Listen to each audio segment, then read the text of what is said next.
গত কয়েকদিনের টানা বৃষ্টিতে জলমগ্ন হওয়ার ফলে বন্যা সৃষ্টি হয় মন্তেশ্বরে।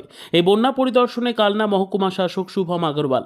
টানা কয়েকদিনের বৃষ্টিতে জলমগ্ন হয়ে পড়েছে মন্তেশ্বরের বেশ কিছু এলাকা।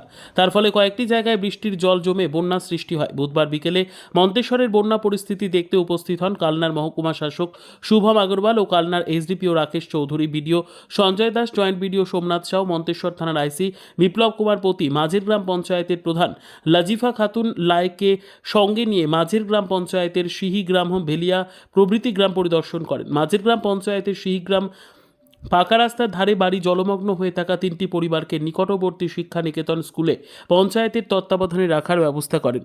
মন্তেশ্বরের জয়েন্ট বিডিও সোমনাথ লায়ক ও জলমগ্ন থাকা পরিবারের লোকজন আমাদের কি জানালেন দেখুন।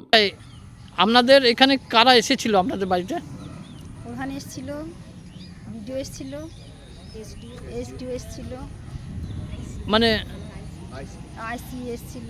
কি করলেন আমাদেরকে মানে ঘর মানে স্কুল দিয়েছে, আবার খাবার দিয়েছে। কি আপনাদের কি বাড়ি ডুবে গেছে? আমাদের বাড়ি ডুবে গেছে কিসের বানে, বন্যাতে? হ্যাঁ, বন্যাতে। এই কদিন বৃষ্টি হচ্ছে তার 2-3 দিন বৃষ্টিতে ডুবে গেছে। ডুবে গেছে। কোন জায়গায় এটা? শ্রীগ্রাম রাস্তার ধার। দিয়ে আপনারা এখন কোথায় বসবাস করছেন? স্কুলে। কোন স্কুল? শ্রীগ্রাম রাস্তার ধার, হ্যাঁ। শিশু কেন্দ্র স্কুল। শিশু ক ঘর? 3 ঘর। তাদের নাম কি? আর দুঘর? সন্তোষ সর্দার আর লালমোহন সর্দার।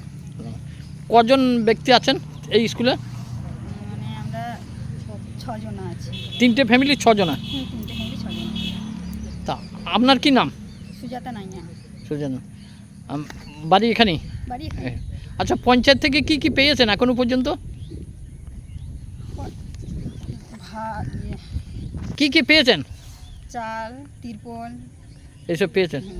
থাকার ব্যবস্থা পেয়েছেন নাকি? চিড়ে, গুড়। এসব পেয়েছেন। আপনার কি নাম বললেন? সুজাতা নাইয়া।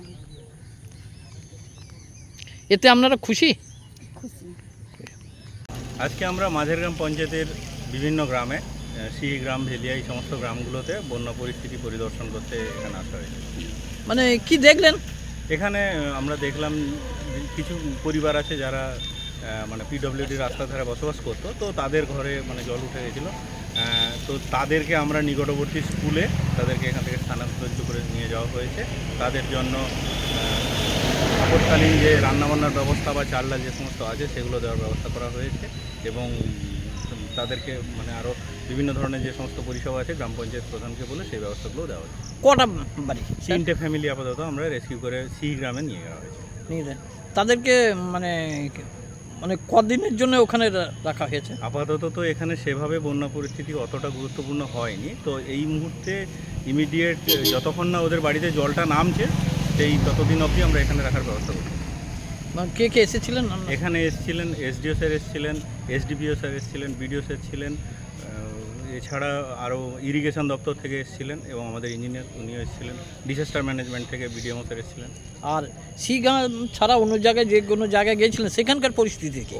ওখানে এখনও বন্যার জল সেভাবে ওঠেনি, তবে এখানে বাঁকা নদীতে তো দামোদরের যে জলটা ছাড়ে ডিবিসির জল, সেটা তো বাড়লে এখানে একটা বন্যা পরিস্থিতি সৃষ্টি হয়। তো আপাতত সেই পরিস্থিতি হয়নি, তবে আমরা সমস্ত দিকভাবে ওনাদেরকে সচেতন করেছি যাতে এরকম কোনো পরিস্থিতি হলে নিকটবর্তী আশ্রয়স্থল, বিশেষ করে স্কুল, সেগুলোকে আমরা খোলা রাখতে বলেছি, মানে ওদের কাছে চাবি নিয়ে, বা স্কুল বা এসএসকে এই সমস্ত জায়গাগুলো ওনাদেরকে উঠে যেতে বলেছি, এবং স্থানীয় পঞ্চায়েত মেম্বার প্রধান এদেরকে বলা হয়েছে ওনাদের খাওয়া দাওয়ার ব্যবস্থা করতে।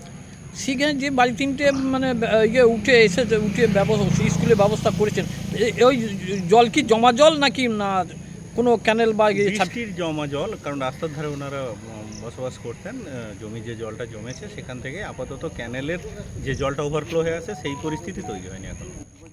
মন্তেশ্বর থেকে জ্যোতির্ময় মণ্ডলের রিপোর্ট, সুন্দর বাংলা নিউজ।